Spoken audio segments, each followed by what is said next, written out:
Start. Good morning students, this is your accounts class. आज मैं आपको एक टॉपिक कराने जा रही हूँ। स्टेशनरी से रिलेटेड टॉपिक है। इससे मिलता हुआ क्वेश्चन मैंने लास्ट वीडियो में भेजा था, उसी टॉपिक को मैं दोबारा से रिपीट करूंगी, आप समझने की कोशिश करना है, ठीक है। अब ये देखिए क्या है, अभी तक हमने जो मेन टॉपिक्स पढ़े that is about the subscription के ट्रीटमेंट पढ़ी। हमें पता है subscription income and expenditure account में इनकम के साइड पर दिखाया जाता है। स्टेशनरी में क्या क्या चीजें आ जाएंगी, पेन, पेंसिल, कैलकुलेटर, रजिस्टर्स, ये सारी चीजें आपकी स्टेशनरी के अंदर आ जाएगी। एक क्लब को चलाने के लिए जो क्लब के मैनेजर्स हैं उनको स्टेशनरी भी खरीदनी पड़ती है। तो it's a revenue nature of expense and stationery का जो अमाउंट है वो कहाँ दिखाया जाएगा, इनकम एंड एक्सपेंडिचर अकाउंट में। इनकम एंड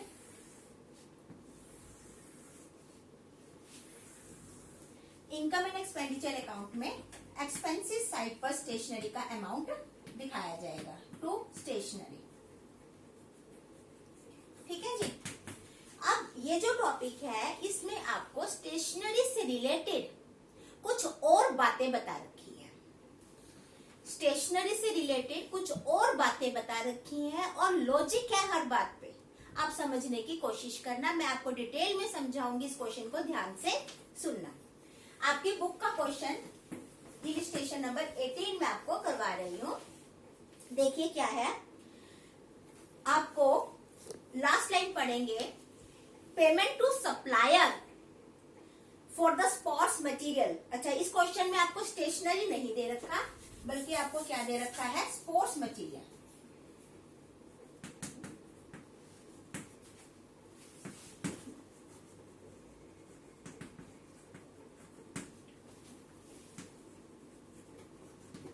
स्पोर्ट्स मटेरियल, ठीक है जी। तो इस क्वेश्चन में क्या दिया हुआ है कि payment to supplier for the sports material. Club ने स्पोर्ट्स मटेरियल खरीदा और कितनी पेमेंट कर दी सप्लायर को, 1,20,000 की। ठीक है, 1,20,000 की पेमेंट सप्लायर को कर दी। क्लियर। अब देखिए इन्होंने क्या लिखा हुआ है, हमारा जो करंट ईयर है वो है 2009 और हमारा जो प्रीवियस ईयर है 2008। 2008 के हमारे कुछ क्रेडिटर्स थे 7,800। ठीक है, इसका मतलब क्या हुआ कि हमने पिछले साल भी स्पोर्ट्स मटेरियल खरीदा होगा और कुछ पैसा उधार पे रह गया होगा पिछले साल। कितने रुपए उधार हो गए पिछले साल के, 7,800। अगर हम एक दुकानदार को पैसे देके आते हैं तो वो क्या करता है, पहले पिछला हिसाब क्लियर करता है। तो यहां पर भी सप्लायर ने क्या किया, 1,20,000 में से पहले पिछला हिसाब क्लियर किया 7,800 का। तो हम इसको माइनस कर देंगे, less previous year creditors. Previous year creditors को क्या कर देंगे, लेस कर देंगे। तो आपका अमाउंट कितना आ जाएगा, ये अमाउंट आ जाएगा। तो इसका मतलब क्या हुआ कि करंट ईयर के नाम का हमने सप्लायर को कितना पे किया, 11,22,00। ठीक है। अब उस सप्लायर ने और क्या कहा आपको कि 92,000 अभी आपके देने रहते हैं। तो इसका मतलब हुआ कि हमने जो टोटल स्पोर्ट्स मटेरियल खरीदा वो इतना नहीं खरीदा, इससे ज्यादा खरीदा होगा, तभी तो उसने कहा कि आपके पैसे देने रहते हैं। कितने, 92। तो इसका मतलब है अगर हम इसमें 92 प्लस कर देते हैं तो हमारे पास वो वैल्यू आ जाती है जिस वैल्यू की हमने स्पोर्ट्स मटेरियल खरीदा है। एंड करंट ईयर क्रेडिटर्स, तो हमारे पास स्पोर्ट्स मटेरियल परचेज की वैल्यू आ जाती है। किसकी वैल्यू आ जाती है कि हमने इस साल टोटल स्पोर्ट्स मटेरियल कितने का खरीदा। ठीक है जी। बट अब आप ये समझिए, हमने एक्सपेंडिचर अकाउंट में परचेज नहीं दिखाना होता, हमें क्या दिखाना होता है? कंज्यूम। अब आपको ये समझना पड़ेगा कि परचेज और कंज्यूम में क्या डिफरेंस होता है। मैं आपको एक एग्जांपल से समझाती हूँ। अभी हमारा काम खत्म नहीं हुआ। एक वर्ड होता है परचेज और एक वर्ड होता है कंज्यूम। दोनों में बहुत डिफरेंस है, ठीक है।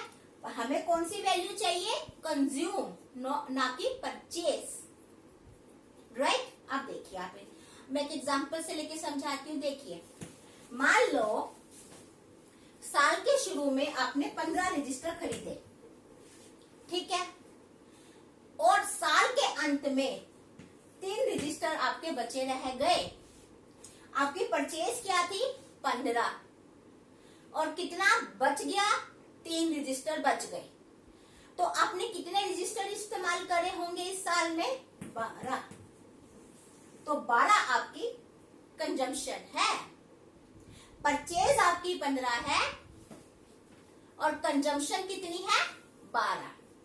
क्लियर? दोनों में फर्क आ गया ना। और देखिए, हो सकता है कि पिछले साल के 2 रजिस्टर पड़े हुए थे आपके पास, 15 रजिस्टर और खरीद लिए, और 3 रजिस्टर साल के आखिर में बचे हुए हैं। 2 और 15 17 रजिस्टर आपके पास हो गए और 3 बचे हुए हैं। तो इसका मतलब इस साल आपने कितने रजिस्टर इस्तेमाल करे होंगे? 14, ठीक है। तो कहने का मतलब है कि अगर आपको ओपनिंग वैल्यू दे रखी है और क्लोजिंग वैल्यू दे रखी है, तो आप क्या करोगे? परचेज में ओपनिंग वैल्यू को तो प्लस कर दोगे और क्लोजिंग वैल्यू को माइनस कर दोगे। तो आपके पास कंजम्पशन निकल आएगी कि आपने कितना वो सामान कंज्यूम किया है, जो कि हमें यहाँ पर चाहिए। अब आपके पास कॉस्ट मटेरियल परचेज तो आ गया। साथ में आपको क्वेश्चन में देखेंगे opening stock of this cost material भी दे रखा है। कितना? 2200। तो ये पिछले साल का बचा हुआ स्टॉक हो गया। ये क्या हो गया? पिछले साल का बचा हुआ स्टॉक हो गया। तो इसको आप क्या करोगे? प्लस कर दोगे। ओपनिंग स्टॉक को परचेज में क्या किया जाता है? प्लस।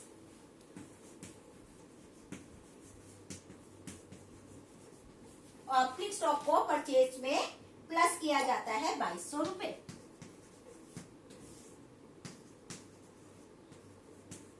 ठीक है जी। और क्लोजिंग स्टॉक भी दे रखा आपको 5800 रुपीज। तो क्लोजिंग स्टॉक को आप क्या करोगे? माइनस करोगे। Less closing stock. Less closing stock कितना है? Closing stock 5800।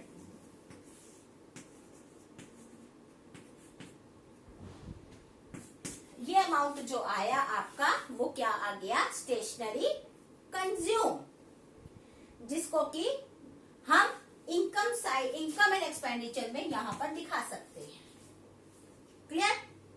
बट इस क्वेश्चन में आपको एक बात और दे रखी है, advance to supplier for the sport material. Supplier को कुछ पैसा एडवांस में दिया। पिछले साल का एडवांस इस साल का एक्सपेंस हो गया।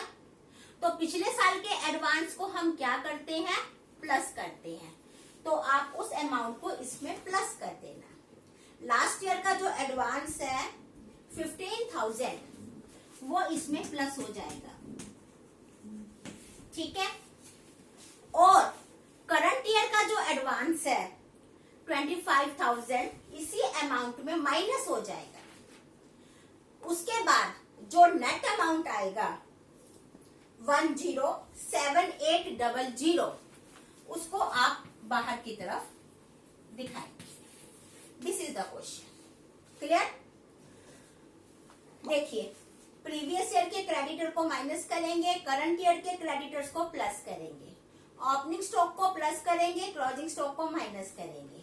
अगर क्वेश्चन में आपको एडवांस की इंफॉर्मेशन दे रखी है तो प्रीवियस ईयर के एडवांस को प्लस करेंगे और करंट ईयर के एडवांस को माइनस करेंगे। जो नेट अमाउंट आएगा उसको बाहर की तरफ दिखा दिया जाएगा। अब बात आती है बैलेंस शीट की, कि बैलेंस शीट में कैसे दिखाया जाएगा। आपको पता है कि आप दो तरह की बैलेंस शीट बनाते हैं, एक बनाते हैं ओपनिंग बैलेंस शीट, एक बनाते हैं क्लोजिंग बैलेंस शीट। दो बैलेंस शीट आप बनाते हैं।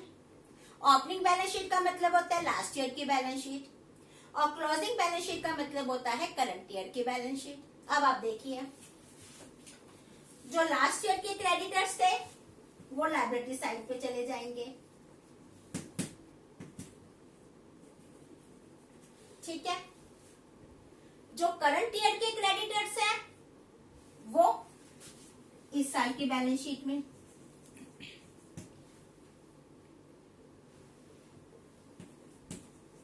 ठीक।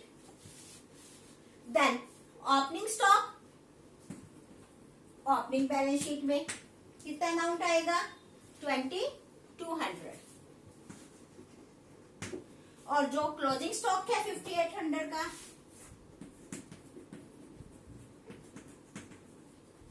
वो इस साल की बैलेंस शीट में असेट साइड पे। अब रही बात एडवांस की, एडवांस एक्सपेंस हमेशा असेट्स होते हैं, तो पिछले साल के एडवांस को पिछली बैलेंस शीट में कितना अमाउंट है, 15,000 रुपए, और करंट ईयर के एडवांस को 25,000। तो इस तरह से आपका ये क्वेश्चन हो जाएगा, ठीक है। समझ में आया क्वेश्चन। तो ये टॉपिक है। अगर आप अब अपनी बुक का ही नेक्स्ट क्वेश्चन देखोगे, मैं आपको समझाती हूँ, आप इसको करके देखना। इसमें बहुत सिंपल सा क्वेश्चन है, आपको पिछले साल की और इस साल की स्टेशनरी का अमाउंट दे रखा है, और इसमें आपको सब्सक्रिप्शन के बारे में भी दे रखा है। तो देखिए, मैं आपको फटाफट समझाने की कोशिश करती हूँ।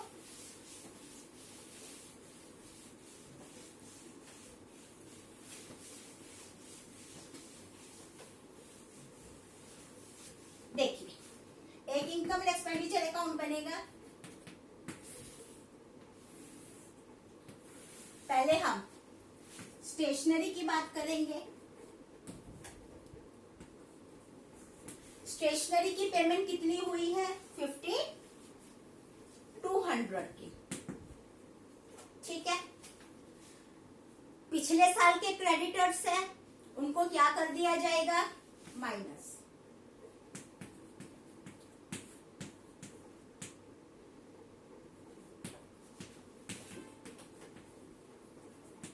करंट ईयर के क्रेडिटर्स को प्लस,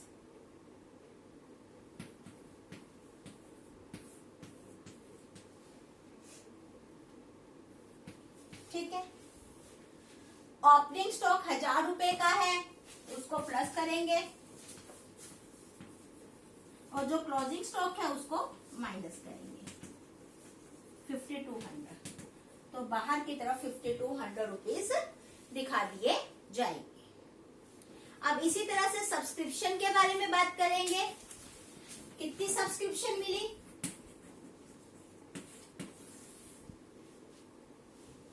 90,000। प्रीवियस ईयर आउटस्टैंडिंग को क्या करते हैं, लेस करते हैं।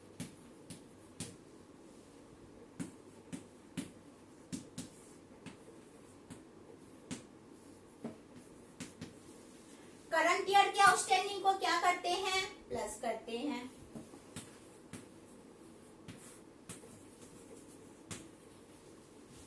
ठीक है। प्रीवियस ईयर के एडवांस को प्लस करते हैं।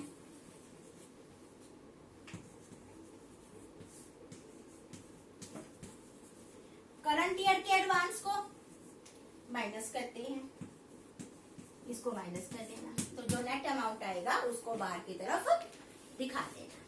तो ये आपके क्वेश्चंस हैं जो कि ज्यादातर 4 नंबर में पूछ लिए जाते हैं। ठीक है, तो इस टॉपिक की प्रैक्टिस करना। आई होप आपको समझ में आ गया होगा। Thank you.